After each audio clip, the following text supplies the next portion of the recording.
Okay ವೀಕ್ಷಕರೇ, ಇಂದು ನಮ್ಮ taluk news channel ತಂಡ ಮಂತ್ರಪಾಳ್ಯ ಒಂದು ಏರಿಯಾಕ್ಕೆ ಭೇಟಿ ಕೊಟ್ಟಿದೆ. ಈ ಒಂದು ಮಂತ್ರಪಾಳ್ಯ ಏರಿಯಾದಲ್ಲಿ ಯಾವ ರೀತಿಯ ಒಂದು ಸಮಸ್ಯೆಗಳು ಜನರನ್ನು ಕಾಡ್ತಿವೆ ಅಂತ ಒಂದು ವರದಿ ಮಾಡಲಿಕ್ಕೆ ನಾವು ಬಂದಿದ್ದೀವಿ. ಇದೊಂದಿಷ್ಟು ಸ್ಥಳೀಯರಿದ್ದಾರೆ, ಅವರ ಮಾತನಾಡ್ಸೋಣ. ಒಂದು ಯಾವ ರೀತಿಯ ಒಂದು ಸಮಸ್ಯೆಗಳು ಅವರ ಬಗ್ಗೆ ಒಂದಿಷ್ಟು ಪಟ್ಟಿಗಳನ್ನು ಮಾಡ್ತಾ ಇದ್ದೀವಿ, ಕೇಳೋಣ. ಸರ್ ನಮಸ್ತೆ, ನಿಮ್ಮ ಹೆಸರು? ನಮ್ಮ ಹೆಸರು ಕೇಶವ್ ಅಂತ ಹೇಳಿ, ಕಾಂಗ್ರೆಸ್ ಯೂತ್ ಪ್ರೆಸಿಡೆಂಟು. ಹೇಳಿ ಸರ್, ಒಂದು ಯಾವ ರೀತಿಯ ಒಂದು ಸಮಸ್ಯೆಗಳು ನಿಮಗೆ ಇಲ್ಲಿ ಒಂದು ಕಾಣಿಸಿದೆ? ಸುಮಾರು ಹಲವು ಸಮಸ್ಯೆಗಳಿದ್ದಾವೆ.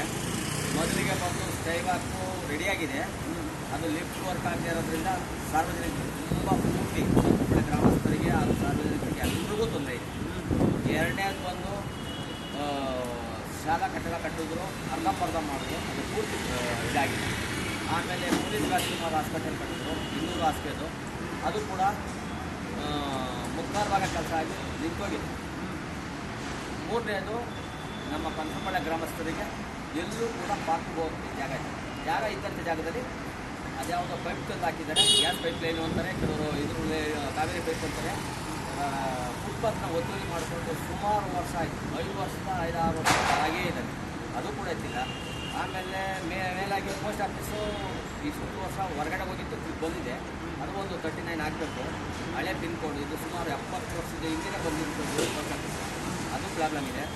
ಆಮೇಲೆ PBFಲಿ ಸರಿಯಾಗಿ ಲಿಫ್ಟ್ ಆಪ್ರೇಟು ಉಂಟಾಗ್ತಿಲ್ಲ.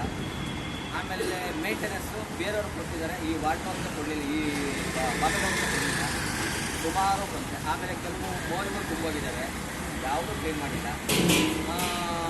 ಮೇಲಾಗೆ ಇದ್ರದ್ದು ಕೆಲವು ಟಾರು ಏನು ಕಾಂಕ್ರೀಟ್ ರಸ್ತೆ ಹಾಕಿವೆ ಅಂತೇಳಿ ಕೆಲವು ಕಾಂಕ್ರೀಟ್ ರಸ್ತೆ ಕೂಡ ಆಗಿಲ್ಲ, ಕೆಲವು ಆಗಿದ್ದಾವೆ, ಕೆಲವು ಆಗಿಲ್ಲ.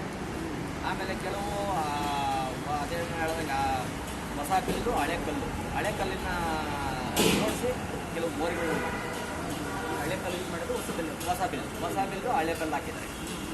ಹಾಗಾಗಿ ಸುಮಾರು ಸಮಸ್ಯೆಗಳಿದೆ ಸರ್. ಇನ್ನೊಂದು ಈ ಒಂದಿಷ್ಟು ಜೀಬ್ರಾ ಕ್ರಾಸಿಂಗ್ ಅಥವಾ ಜೀಬ್ರಾ ಕ್ರಾಸಿಂಗ್ ಇದೆ. ಮತ್ತು ಮುಂದಾಗಿ ಮೇಲಾಗಿ ಈ ಮುಂಚೆ ಇದ್ರ ಮೆಟ್ರೋಯಿಂದ ಪಕ್ಕದಲ್ಲೇ ಯೂಟರ್ನ್ ಇತ್ತು, ಅದು ಕೂಡ ಬಂದ್ ಮಾಡಿದ್ದಾರೆ. ಈಗ ಗಮನಹಳ್ಳಿಯಿಂದ ಮತ್ತು ನಮ್ಮ ನಾಯಂಡಹಳ್ಳಿ ವಿನಾಯಕ ಈ ಕಡೆಯಿಂದ ಬರೋಂಥವ್ರು ಬಳಸಿ ಬರಬೇಕು, 2.5 ಕಿಲೋಮೀಟ್ರ್ ಬಳಸ್ಕೊಂಡು.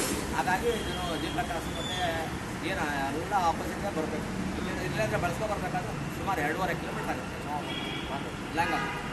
ಇದನ್ನ ಮುಚ್ಚಿದ್ದಾರೆ, ಯಾರೋ ಉನ್ನತ ಅಧಿಕಾರಿಗಳು ಹೇಳಿದ್ರು ಅಂತ ಹೇಳಿ ಮುಚ್ಚಿರೋದು. ಸುಮಾರು ತೊಂದರೆ ಇದೆ ಸರ್. ಒಂದು ಈ ಊರಿನ ಏರಿಯಾದಲ್ಲಿ ಬರ್ತಾ ನೋಡಿದ್ರೆ ಎಲ್ಲಿ ಒಂದು ರೋಡ್ ಕಾಣ್ತಿರಲ್ಲ, ಒಂದು ಚಿಕ್ಕ ಮಕ್ಕಳು ಓಡಾಡ್ತಿರ್ತಾರೆ, ಒಂದು ಕ್ಯೂಟ್ ಇರ್ತಿರಲ್ಲ, ಸಡನ್ ಆಗಿ ಬರ್ತಿರ್ತಾರೆ, ಇವು ವೆಹಿಕಲ್ಸ್ ನಿಂತಿದೆ, ಆಕ್ಸಿಡೆಂಟ್ ಸಮಸ್ಯೆಗಳು. ಆಕ್ಸಿಡೆಂಟು. ಆಮೇಲೆ ಕೆಲವು ಅರ್ಧಕ್ಕೆ ಹಂಪ್ಸ್ ಹಾಕೋದು, ಇನ್ನು ಅರ್ಧ ಏರಿಯಾಗೆ ಹಂಪ್ಸ್ ಹಾಕಲಿಲ್ಲ. ಈ ಹೊಸ ರಸ್ತೆ ಮಾಡಿದಾಗ ಅರ್ಧ ರಸ್ತೆಗೆ ಹಂಪ್ಸ್ ಹಾಕಿದ್ರು, ಆಮೇಲೆ ಹಾಕ್ತೀವಿ ಅಂತ ಹೇಳಿ ಕಾಂಟ್ರಾಕ್ಟ್ರು ಹೋಗೋರು ತಿರುಗಿ ಬಸ್ಸೇ ಇಲ್ಲ. ಹಾಗಾಗಿ ಇನ್ನು ಅರ್ಧ ರೋಡ್ ರಸ್ತೆಗೆ ಹಾಕ್ಬೇಕಾಯ್ತು. ಹಂಪ್ಸ್ಗಳು ಹಾಕಿದಾಗ ಗಾಡಿಗಳು ಸ್ಪೀಡ್ ಕಮ್ಮಿ ಆಗುತ್ತೆ, ಸುರಕ್ಷಿತ ಒಂದು ಸಂಚಾರಕ್ಕೆ ಅನುವಾದ. ಸರ್, ಇನ್ನೊಂದಿಷ್ಟು ಮತ್ತು ಹೆಲ್ತ್ ಫೆಸಿಲಿಟಿ ಯಾವ ಥರ ಇದೆ? ಆಮೇಲೆ ಏನು ಹೆಲ್ತ್ ಫೆಸಿಲಿಟಿ ಇದೆ ಅಂದರೆ, ಈ ನಮ್ಮ ಮಂತ್ರಪಾಳ್ಯ ಹೆಲ್ತ್ಸ್ದು ಸ್ವಲ್ಪ ಈ ಹಿಂದೆ ಸ್ವಲ್ಪ ಪರವಾಗಿಲ್ಲ, ಈಗಂತೂ ಸುಮಾರು ಮೆಡಿಸಿನ್ ಕೂಡ ಸಿಗ್ತಾಯಿಲ್ಲ. ಆಮೇಲೆ ಕೆಲವು ಹೋಗ್ತಾ ಇದ್ದಂಗೆ ಹೇಳ್ತಾರೆ, ಇಲ್ಲ ಅಲ್ಲಿ ಹೋಗಿ ವಿಜಯನಗರ ಹೋಗಿ ಇದು ವಿಕ್ಟೋರಿಯಾಗೆ ಹೋಗಿ ವಾಣಿ ವಿಲಾಸ್ಗೆ ಹೋಗಿ ಇಲ್ಲೇ ಬರ್ಬೋದು. ಫಸ್ಟೇ ಹೋಗ್ತಿದ್ದಕ್ಕೆ ಈ ಮೆಡಿಸಿನ್ ಇದೆ ಅಂತಲೇ ಕೂಡ ಹೇಳಲ್ಲ, ನೋ ರೆಸ್ಪಾನ್ಸಿಬಲ್. ಸುಮಾರು ಕೆಲವರು ಬಡವರು ಅಂತೂ ಹೋದವರು ಅರ್ಧ ಮೆಡಿಸಿನ್ ತೊಗೊಳಕ್ಕೂ ಆಗ್ದೇನೆ ವಾಪಸ್ ಬರ್ಬೇಕು. ಸರ್, ದುಡ್ಡಿದ್ದವರು ಪ್ರೈವೇಟ್ ಹಾಸ್ಪಿಟ್ಲಿಗೆ ಹೋಗಿ, ದುಡ್ಡಿದ್ದವ್ರಿಗೂ ಪ್ರೈವೇಟ್ ಹಾಸ್ಪಿಟ್ಲಿಗೆ ಹೋಗ್ತಾರೆ. ಮಿಡಿಲ್ ಕ್ಲಾಸು ಮತ್ತು ಮಧ್ಯಮ ವರ್ಗದವರು ಏನು ಬಡವರು ಇದ್ದಾರೋ ಅವ್ರಿಗೆಲ್ಲ ಈಗ ಒಂದು ಆಸ್ಪತ್ರೆಗೆ ಹೋದಾಗ ಆಸ್ಪತ್ರೆಯಲ್ಲಿ ಡಾಕ್ಟ್ರ್ ಚೆಕ್ ಮಾಡಬೇಕು, ಡಾಕ್ಟ್ರು ಬಂದಿರಲ್ಲ, ಡಾಕ್ಟ್ರು ಇದ್ದರೆ ಮೆಡಿಸಿನ್ ಇರೋಲ್ಲ. ಯಾವುದು ಇವೆಲ್ಲ ಸಮಸ್ಯೆಗಳು ಬೇಜಾರಿದೆ. ಗೌರ್ಮೆಂಟ್ ಹಾಸ್ಪಿಟ್ಲಿಗೆ ಹೋಗಂತೇಳಿ ಅವರೇ ಟ್ರೀಟ್ಮೆಂಟ್ ಕೊಡಬೇಕು, ಮೆಡಿಸಿನ್ಸ್ ಈಗ 2 ಕೊಡಬೇಕು ಅಂತ ಇದೆ. ಆದರೆ ಇವೆರಡರಲ್ಲಿ ಒಂದು ಕೊಡ್ತಾರೆ, ಯಾವುದು ಡಾಕ್ಟ್ರ್ ಇರೋ ಟೈಮಲ್ಲಿ ಮೆಡಿಸಿನ್ ಇಲ್ಲ ಅಂತ ಹೇಳ್ತಾರೆ, ಮೆಡಿಸಿನ್ ಇರೋ ಟೈಮಲ್ಲಿ ಡಾಕ್ಟ್ರ್ ಇಲ್ಲ ಅಂತ ಹೇಳ್ತಾರೆ. ಹಾಗಾಗಿ ಬಟ್ ಪ್ರೈವೇಟ್ ಹಾಸ್ಪಿಟ್ಲಿಗೆ ಅವ್ರಿಗೆ ಏನು ರೆಸ್ಪಾನ್ಸಿಬಲ್ ಅಂದರೆ ಅಕ್ಕಪಕ್ಕದಲ್ಲಿರುವಂಥ ಪ್ರೈವೇಟ್ ಹಾಸ್ಪಿಟ್ಲಿಗೆ ಕ್ಲಿನಿಕ್ಗಳಿಗೆ ಜನ ಹೋಗಲಿ. ಆಮೇಲೆ ನಮ್ಮ ಇದರಲ್ಲಿ ಪಶುಗಳಿಗೆ ಮತ್ತು ನಾಯಿಗಳಿಗೆಲ್ಲ ನೋಡ್ಕೊಳ್ಳೋಂಥದ್ದು ದಲಿನ ಡಾಕ್ಟರ್ ಹಾಸ್ಪಿಟ್ಲ್ ಇದೆ, ಅಲ್ಲಂತೂ ಯಾವ ಪ್ರಾಣಿಗೂ ಕೂಡ ಅವರು ಸರಿಯಾಗಿ ರೆಸ್ಪಾನ್ಸಿಬಲೇ ಇಲ್ಲ. ಅವರು ಕೆಲವರು ಟೈಮಲ್ಲಿ ಬರ್ತಾರೆ ಡಾಕ್ಟ್ರು, ಇವರು ಒಂದು ಟೈಮಲ್ಲಿ ಸೈನ್ ಆಗ್ತಾರೆ, ತೀರಾ ಓದ್ತಾ ಇರ್ತಾರೆ. ಅದೇ ಸರಿ. ಜನರಲ್ ನಮ್ಮಂಥ ಒಂದು ನಾವು ಮತ್ತು ಹಾಸ್ಪಿಟಲ್ ಸಮಸ್ಯೆಗಳಿಂದ ಈಗ ಮಿನಿಮಮ್ ಸಮಸ್ಯೆ ಆಗ್ಬೋದು. ಮಧ್ಯಮ ವರ್ಗದವರಿಗೆ ಇದು ಒಂದು ರೀತಿಯ ಒಂದು ಆಘಾತ ಆಗ ಆಘಾತ ಆಘಾತ. ಅದೇ ಸರ್, ಈಗ ಯಾಕೆಂದ್ರೆ ನಾವು ಹಾಸ್ಪಿಟಲ್ ಹೋಗ್ತಿರ್ತೀವಿ, ನಮಗೆ ಚೆನ್ನಾಗಿ ರೆಸ್ಪಾನ್ಸ್ ಮಾಡ್ತಿಲ್ಲ ಅಂತ ಹೇಳಿದ್ರೆ ಈ ಪಶು ಇಲಾಖೆಗಳಿಗೆ ಭಾಳ ಸಮಸ್ಯೆ. ಹೌದು, ಅದೇ ಹೇಳ್ತಾ ಇದ್ದೀನಿ. ಈಗ ನಮ್ಮ ಇದು ಸರ್ವೇ ಸಾಮಾನ್ಯವಾಗಿ ಎಲ್ಲ ಗ್ರಾಮದಲ್ಲೂ ಪಶು ಇಲಾಖೆಯದು ಇರಲ್ಲ. ಅಂತಂದ್ರೆ ನಮ್ಮ ಪಂತ್ರಪಾಳ್ಯದಲ್ಲೇ ಇಟ್ಕೊಂಡು ಪಂತ್ರಪಾಳ್ಯದಲ್ಲಿದ್ದಂಥ ಏನು ನಾಯಿ ಮತ್ತು ಈ ಕುರಿ ಕೋಳಿ ಯಾವೇ ಆಗಲಿ ಪ್ರಾಣಿಗಳು, ಈಗ ಮೂಕ ಪ್ರಾಣಿಗಳು ಅಂತಂದರೆ ನಾಯಿಗಳು ಸೇರುತ್ತೆ. ಇವಕ್ಕೆ ಒಂದು ರೆಸ್ಪಾನ್ಸಿಬಲ್ ಕೊಡುವಂಥದ್ದು ನಮ್ಮ ಪಂತ್ರಪಾಳ್ಯದಲ್ಲಿ ಇಲ್ಲ. ಅದೇ ಸರ್, ಆಮೇಲೆ ಅವರಾಗೆ ಅವರು ಡ್ಯೂಟಿಗೂ ಕೂಡ ಬರಲ್ಲ ಸರಿ. ಈಗ ಬರ್ತಾರೆ ಬೆಳಿಗ್ಗೆ ಅಟೆಂಡೆನ್ಸ್ ಹಾಕ್ತಾರೆ. ಈಗ GPS ಏನಾದ್ರು ಕೊಟ್ಟಿದ್ದೆ ಆ ಟೈಮಲ್ಲಿ ಅಟೆಂಡೆನ್ಸ್ ಹಾಕ್ತಾರೆ, ಹೊರಗಡೆ ಹೋದರೆ ತಿರ್ಗಿ ಸಾಯಂಕಾಲನೂ ಅವರು ಪ್ರೈವೇಟ್ ಅವರವ್ರ ಕೆಲಸಗಳು ನೋಡ್ಕೊಳ್ತಾರೆ. ತಿರ್ಗಿ ಸಾಯಂಕಾಲ ಬರ್ತಾರೆ, ಹೋಗ್ತಾರೆ. ಆ ಟೈಮಲ್ಲಿ ಬಂದರು ಡಾಕ್ಟರ್ ಇರೋ ಟೈಮಲ್ಲಿ ಹೋದಾಗ ಮೆಡಿಸಿನ್ ತೋರಿಸಲ್ಲ, ಮೆಡಿಸಿನ್ ಇರೋ ಟೈಮಲ್ಲಿ ಡಾಕ್ಟರ್ ತೋರಿಸಲ್ಲ.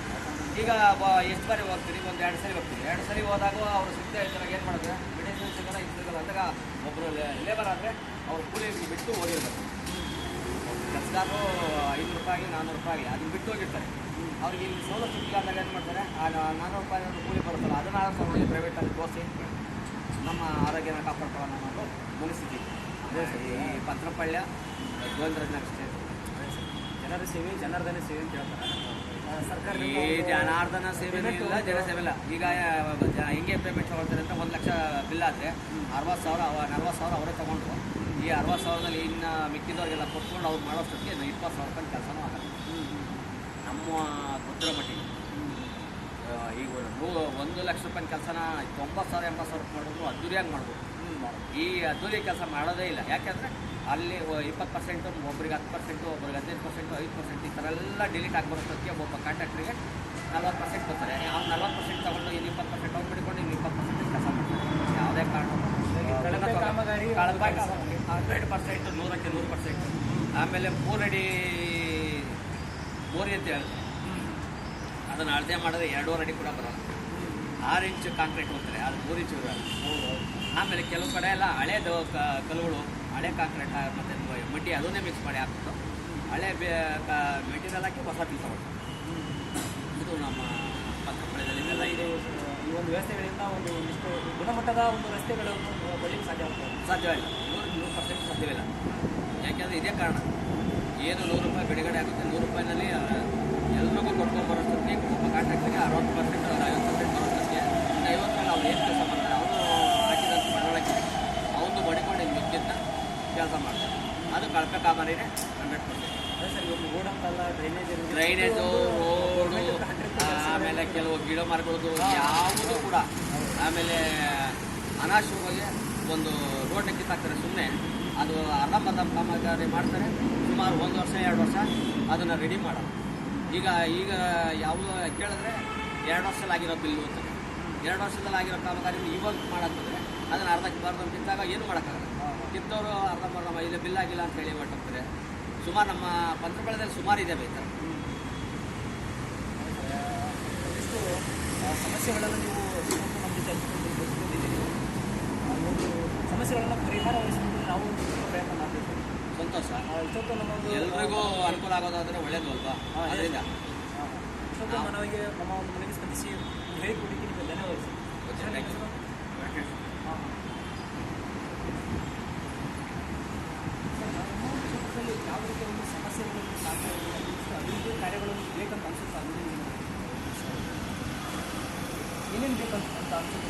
ಇಲ್ಲಿ ಕಾಂಕ್ರೀಟ್ ಹಾಕಿದ್ರು, ಒಂದು ಇದು ಅನ್ಸಾಕ್ಲಿಲ್ಲ. ಜನ ಒತ್ತಾಯನೇ ಇರ್ತಾರೆ, ನ್ಯಾಯಸಂಖ್ಯೆ ಗಾಡಿ ಬರ್ತಾರೆ, ಮಕ್ಕಳು ಓಡಾಡೋಕ್ಕಾಗಲ್ಲ, ದೊಡ್ಡವ್ರಿಗೂ ಓಡಾಡೋಕ್ಕಾಗಲ್ಲ, ಮಕ್ಕಳು ಓಡಾಡೋಕ್ಕಾಗಲ್ಲ, ಹೆಂಗಸರಿಗೆಲ್ಲ ಓಡಾಡೋಕ್ಕಾಗಲ್ಲ. ಸಿಕ್ಕಾಪಟ್ಟೆ ಜಾಸ್ತಿ ಜೋರಾಗಿ ಬರ್ತಾರೆ. ಎಲ್ಲ ಇದೆ ಸರ್.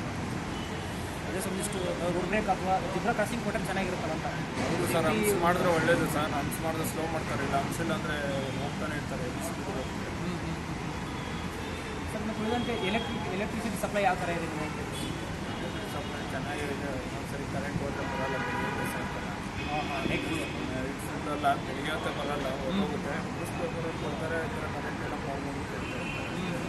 ಏರಿಯಾದಲ್ಲಿ ಪಾರ್ಕಿಂಗು ಇದು ಹೆಂಗಸರು ಮಕ್ಕಳುಗಳಿಗೆಲ್ಲ ಪಾರ್ಕ್ ಇಲ್ಲ. ಪಾರ್ಕ್ ಪ್ಲೇಯಿಂಗ್ ಗ್ರೌಂಡ್ ಏನೂ ಇಲ್ಲ. ಸತತ ಆಮೇಲೆ 25 ವರ್ಷ ಆಯಿತು, ಯಾವ ಪಾರ್ಕ್ ಇಲ್ಲ, ಯಾವುದಿಲ್ಲ. ಯಾವುದೋ ಚಿಕ್ಕ ಪಾರ್ಕ್ ಇತ್ತು ಅದನ್ನು ಗಾರ್ಡನ್ಸ್ಗಳು ಇತ್ತು ಚಿಕ್ಕ ಮಕ್ಕಳಿಗೆ ಈ ವಾರ್ಡಲ್ಲಿ ಇಲ್ಲ ಅಲ್ಲ, ಎಲ್ಲ ವಾರ್ಡಲ್ಲಿ ಇದೆ. ಈ ವಾರ್ಡಲ್ಲಿ ಇಲ್ಲ, ಪಾರ್ಕ್ ಇಲ್ಲ, ಏನೂ ಇಲ್ಲ, ಯಾವುದೂ ಇಲ್ಲ. ಗೌರ್ಮೆಂಟ್ ಸ್ಕೂಲು ಕಟ್ಟಬೇಕು ಅಂತೇಳಿ ಗೌರ್ಮೆಂಟ್ ಸ್ಕೂಲ್ ಕಟ್ಟಿದ್ದಾರೆ, ಏನು ಅವಶ್ಯಕತೆ ಇಲ್ಲಲ್ಲ. ಆ ಕಡೆ ರೋಡಿಂದ ಆಚೆ ಇದೆ, ಅದೇ ಹೈಸ್ಕೂಲ್ ಪ್ರೈಮರಿವರೆಗೂ ಇದೆ. ಇಲ್ಲೇನು ಬೇಕಾಗಿಲ್ಲ. ಸುಮ್ಮನೆ ಯಾಕೆ ಸುಮ್ಮನೆ ಇನ್ವೆಸ್ಟ್ ಮಾಡ್ತಾರೆ. ಅದೇ ಪುನೀತ್ ರಾಜ್ಕುಮಾರ್ ಹಾಸ್ಪಿಟಲ್ ಓಪನೇ ಮಾಡಿಲ್ಲ. ಎಲ್ಲ ಹಲವಾರು ಇದೆ. ಗಾರ್ಡನ್ ಇತ್ತಂತ ಚಿಕ್ಕ ಮಕ್ಕಳಿಗೆ ಒಂದು ರಿಫ್ರೆಶ್ಮೆಂಟ್ ಆಟ ಆಡಲಿಕ್ಕೆ ಚೆನ್ನಾಗಿದೆ. ವಯೋವೃದ್ಧರು ಒಂದಿಷ್ಟು ತಮ್ಮ ಒಂದು ಇದರಲ್ಲಿ ಒಂದಿಷ್ಟು ರೆಸ್ಟಿಂಗ್ ವಿಶ್ರಾಂತಿ ತಗೊಳ್ಳೋದು ಬಂದಿರ್ತಾರೆ. ಭಾಳ ಅನುಕೂಲ ಆಗುತ್ತಂತ. ಹೌದು, ಅನುಕೂಲ ಆಗುತ್ತೆ. ಪಾರ್ಕ್ ಮಾಡಿದ್ರೆ ಅನುಕೂಲ ಆಗುತ್ತೆ. ಪಾರ್ಕೇ ಮಾಡಲ್ಲ. ಓಕೆ ಸರ್, ಇನ್ನೊಂದು ಹೇಳಿದೆ. ಓಕೆ ವೀಕ್ಷಕರೇ, ಇಷ್ಟೊತ್ತು ನಮ್ಮ ಒಂದು ಮನೆಗೆ ಸ್ಪಂದಿಸಿ ಸ್ಥಳೀಯರಿಗೆ ಧನ್ಯವಾದಗಳು. ನಮ್ಮ ಒಂದು ಉದ್ದೇಶ ಇಷ್ಟೇ, ಜನರಿಂದ ಆಯ್ಕೆಗೊಂಡಂಥ ಪ್ರತಿನಿಧಿಗಳು ಒಂದಿಷ್ಟು ಜನರ ಕೆಲಸವನ್ನು ಮಾಡಿದ್ದಲ್ಲಿ ಅಲ್ಲಿನ ಒಂದು ಸ್ಥಳೀಯರಿಗೆ ಒಂದು ವ್ಯವಸ್ಥೆಯಲ್ಲಿ ಇದ್ದಂತಹ ಒಂದು ನಗರಗಳಿಗೆ ಒಂದಿಷ್ಟು ಅನುಕೂಲವಾಗಲು ಒಂದಿಷ್ಟು ಪ್ರಯತ್ನಗಳನ್ನು ನಾವು ಮಾಡ್ತಾ ಇದ್ದೀವಿ. ಕ್ಯಾಮ್ರಾಮ್ಯಾನ್ ಮನೋಜ್ ಜೊತೆ ತಾಲೂಕು ನ್ಯೂಸ್, ಬಂತ್ರಪಾಳ್ಯ.